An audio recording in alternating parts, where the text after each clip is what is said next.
Take one பக்தி நேயர்கள் அனைவருக்கும் வணக்கம். நான் உங்கள் ஜோதிடன் ராஜநாடி காப்பா. மீண்டும் இந்த காணொளி வாயிலாக உங்களை சந்திப்பதில் மிகுந்த மகிழ்ச்சி. நண்பர்களே, நாம் இந்த சேனல் வழியாக தொடர்ச்சியாக பல்வேறுபட்ட ஜோதிட தகவல்களை, அதுவும் எல்லாருக்கும் புரியக்கூடிய வகையில் எளிமைப்படுத்தி சொல்லிட்டு வரோம். இன்று நாம் பார்க்கக்கூடிய தலைப்பு நேயர்களுடைய கேள்விகள் தான். நம்மளுடைய வீடியோக்களில் ஏற்கனவே நிறைய வீடியோக்கள் போட்டிருக்கோம் ஜோசியர் பற்றி. அதில் நேயர்கள் நிறைய கேள்விகள் கேட்டிருக்கீங்க. அதில் ஒரு நேயர் கேட்டிருக்காரு, ஒரு நேயரில் நிறைய பேருக்கான பொதுவான கொஸ்டினாகவே இது இருக்குது. அதனால தான் நாங்கள் இதை எடுத்து பேச வேண்டிய அவசியம் இருக்குது. ஒரு ஜாதகத்தில் எனக்கு அரசு வேலை இருக்குது, இல்லைன்னா நான் சொந்த தொழில் செய்வேன் அப்படிங்கிறத கண்டுபிடிக்கிறதுக்கு ஏதாச்சும் எளிமையான வழிமுறைகள் சொல்லுங்கள் சார். 10ஆம் இடத்தை சொல்கிறாங்க, 6ஆம் இடத்தை சொல்கிறாங்க, அதை 5ஆம் அதிபதி பார்க்கணுங்கிறாங்க, 9ஆம் அதிபதி சேர்க்க இருக்கணுங்கிறாங்க, 10-11 தொடர்பு இருக்கணுங்கிறாங்க, 6-11 தொடர்பு இருக்கணுங்கிறாங்க. இதெல்லாம் புரிஞ்சுக்க முடியலையே. அரசு வேலைக்கான ஏதாவது பார்த்த உடனே புரிஞ்சுக்கிற மாதிரி ஏதாவது ஒரு விதிகள் இருந்தால் சொல்லுங்கள் அப்படின்னா, அரசு வேலை அல்லது சொந்த தொழில் இந்த ரெண்டுமே ஒரே தன்மையுடையது தான். ரெண்டுக்குமே ஒரே கிரக அமைப்பு தான். நீங்கள் என்ன சர்ச் பண்ணிக்கிட்டு இருக்கீங்க அப்படிங்கிறத பொறுத்து இதில் நீங்கள் எதுன்றதை நீங்கள் டிசைட் பண்ணிக்கலாம். சார், நான் இப்போ அரசு வேலை முயற்சி எடுத்துக்கிட்டு இருக்கேன், அந்த என் ஜாதத்தில் இந்த அமைப்பு இருந்தால் நடக்குமானா ஆமாம் நடக்கும். இல்லை அதே நபர், சார் நான் அரசு வேலை சின்ன வயசுலேருந்து முயற்சி எடுக்கல, அப்பாவுடைய வேலை நடந்துக்கிட்டு இருக்கு சார், அதை நான் எடுத்து கைப்பற்றி நடத்துவேனா அப்படின்னு கேட்டிருந்தால் அதுவும் நடக்கும். சார் அதுவும் இல்லை இதுவும் இல்லை, நான் ஒரு தொழில் ஆரம்பிக்கலான்னு ரொம்ப நாளாக முயற்சி எடுத்துக்கிட்டு இருக்கேன், ஒரு ஜாபுக்கு போயிட்டு இருக்கேன் அப்படின்னா கண்டிப்பாக சொந்த தொழில் அமையும். அப்போ மூன்றுக்குமே ஒரே அமைப்பு தான். என்ன அமைப்பு? அரசு வேலை, பூர்வீக தொழில்கள் அல்லது மூதாதையருடைய தொழில்கள் அல்லது சொந்த தொழில். இந்த மூன்றுமே குறிப்பது சூரியன். ஒரு ஜாதகத்தில் சூரியன் என்ற கிரகம் பலமாக இருந்தால், பலம்னா என்ன அப்படின்னா, ஒரு கிரகம் ஆட்சியான பலம், உச்சமான பலம், நீசமானாலும் பலம் தான். என்ன சார் நீசமான பலமா? ஆமாம். இப்போ ஒரு ஜாதகத்தில் துலா ராசியில் சூரியன் நீசமாகுது. பெரிய பெரிய அதிகாரிகளுடைய ஜாதகத்தில் எடுத்து பார்த்தீங்க அப்படின்னா, பெரிய பெரிய அரசியல்வாதிகள் ஜாதகத்தில் எடுத்து பார்த்தீங்கன்னா நீசமான சூரியன் இருக்கும். அப்போ நீசமான சூரியன் அரசியலை கெடுக்குமே, அரசு கெடுக்குமே அப்படின்னு சொல்லி இத்தனை நாளாக ஜோசியர்கள் சொல்லிட்டு வந்தாங்களே சார், ஆனால் நீங்கள் சொன்ன மாதிரி இருக்கே சார் அப்படின்னா அதுதான் ஜோசியம். அப்போ ஒரு ஜாதகத்தில் ஒரு கிரகம் உச்சமானாலும் பலம் தான், அதுக்கு நேர் இணையான பலம் நீசமும் தான். உடனே நேர் இணையான பலமின்மைன்னு நம்ம ஜோசிக்காரங்க சொல்கிறாங்க. அப்படிலாம் இல்லை, ரெண்டுமே ஈக்குவல் பவர், ரெண்டுமே முக்கியத்துவம் அடைஞ்சிருக்குன்றத அழுத்தி சொல்லுதுன்னு அர்த்தம்.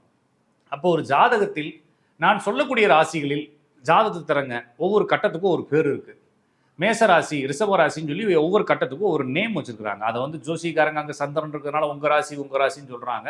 நான் சொல்கிறது அப்படி இல்லை, பியூராக ஜோசியத்துக்குள்ளே வாங்க. நீங்கள் ஜோதிடராகவே மாறுவதற்கான வழிமுறைகள் நான் சொல்லி கொடுத்துக்கிட்டு இருக்கேன். பியூராக ஜோசியத்தை கற்றுக்கலாம். அப்போ ஒவ்வொரு கட்டத்துக்கும் ஒரு பேர் இருக்குது.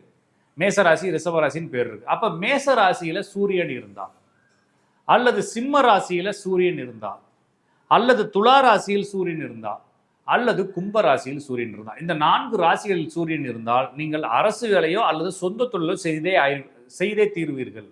உங்கள் குடும்பத்தில் யாருக்காச்சும் ஒருத்தங்களுக்கு இருந்தால் கூட குடும்பத்துக்குள்ளே எல்லாருக்குமே சொந்த தொழில் யோகங்கள் வந்துடுது.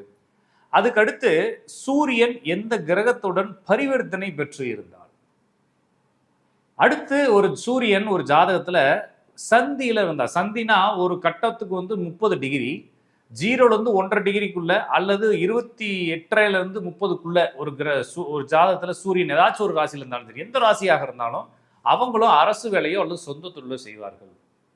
உங்களுக்கு புரிஞ்சிருக்கும்னு நினைக்கிறேன். அல்லது சூரியனுடன் சேர்ந்த ஏதோ ஒரு கிரகம் வக்ரம் பரிவர்த்தனை சந்தியில் இருந்தால் இவங்க அரசு தொழில் செய்கிறாங்க. அப்போ முதல்ல சூரியன் பலமாகணும், அதுவாகணும், இல்லைன்னா சேர்ந்தமை ஆகணும், இல்லைன்னா அதனுடைய நிலைமைகள் ஆகணும். அவ்வளோதானே தவிர வேற எந்த ஈஸியாக அவங்களுக்கு புரிய வச்சிருக்கேன் இல்லைங்களா? அப்போ இந்த நிலைமைகளில் இருந்தால் அந்த ஜாதகர் சொந்த தொழில் அல்லது அரசு தொழிலை செய்கிறார். இதே நபர்கள் தான் தந்தையுடைய அன்பை இழந்து வாழ்வார்கள். யாருக்கெல்லாம் சூரியன் பலமாக இருக்கோ அவங்க அப்பாவுடைய அன்பை இழந்துடுறாங்க. சார் என்ன சார் அப்பாவுடைய தொழிலை செய்வாருங்கிறீங்க, அப்பாவும் பையனும் சேர்ந்து செய்வதெல்லாம் பார்த்துருக்கோமே அப்படின்னா, அது இன்னும் நம்ம அடுத்தடுத்த விஷயங்கள்ல இதெல்லாம் ஏன் நடக்குது, இப்படி இருந்தால் அவங்க அப்பாவுடைய நிலைமை எப்படி இருக்கும், அவருடைய திருமண வாழ்க்கை எப்படி, இது மாதிரி நிறைய விஷயங்கள் நம்ம பேச வேண்டியது இருக்குது. இப்போதைக்கு நம்ம இந்த தலைப்பு என்னன்னா, ஒரு ஜாதகத்தில் அரசு தொழிலோ அல்லது சொந்த தொழிலோ அமைகிறதுக்கான கிரக நிலைகளை பார்த்தோம். இதில் ஒன்லி இந்த சூரியனை பார்த்தால் போதும். சார் நான் வேலை பார்த்துக்கிட்டு இருக்கேன், என் ஜாதகத்தில் சூரியனும் சனியும் ஒன்றா இருக்குது, ஆனால் நீங்கள் சொல்கிற மாதிரி சூரியன் சில இடங்களில் நான் ஜாதகத்தில் பார்க்குறேன், என் ஜாதகத்தில் இருக்குது, நான் எப்போ சார் சொந்த தொழில் செய்வேன் அப்படின்னா, இந்த சூரியன் சனி ஒன்றா இருந்தாலே உங்களை ஏதாவது ஒரு பிரச்சனையை கொடுத்து கம்பெனியை விட்டு வெளியேற்றிடும், வேலையை விட்டு வெளியேற்றிடும். அதுக்கடுத்து சனியுடன் சேர்ந்த வக்கர பரிவர்த்தனை கிரகங்கள் ஏதாச்சும் இருந்துச்சுனாலும் உங்களை படக்குன்னு வேலையை விட்டு வெளியேற்றி விட்டுரும். இந்த மாதிரி சுச்சுவேஷன் இருந்துச்சுன்னா நீங்கள் வேலையை விட்டுட்டு சொந்த தொழிலுக்கு வர போறீங்கன்னு அர்த்தம். அடுத்து குரு சந்திரன் இருந்தாலும் இதே மாதிரி வேற வேற ஊர்களுக்கு அனுப்பிச்சு கடைசியாக உங்களை எங்கேயாச்சும் தனிமைப்படுத்தி ஒர்க் ஃப்ரம் ஹோம் பண்ணி அப்புறம் வேலையை விட வச்சிடும். இது மாதிரி ஏதாவது ஒரு காரணங்களால் உங்கள் வேலைகளை இழந்து அதன் பிறகு இந்த சூரியனுடைய பவரால் நீங்கள் சொந்த தொழில் செய்வீர்கள். இந்த சொந்த தொழிலில் என்னென்ன தொழில்கள் எடுத்து செய்யலாம், பார்ட்னர்ஷிப் செய்யலாமா வேணாமா, எவ்வளோ முதலீடுகள் செய்யலாம், சொந்த ஊருக்குள்ளே பண்ணலாமா, வேற ஊருக்கு போய் பண்ணலாமா, இது மாதிரி 1000 கொஸ்டின்கள் இதுக்குள்ளே இருக்கும். நம்ம அடுத்தடுத்த வீடியோக்குள்ளே இதை பற்றி நம்ம தெளிவாக நிறைய டீட்டெயிலாக பேசலாம். நன்றி, வணக்கம். நான் உங்கள் ஜோதிடன் ராஜநாடி காப்பா.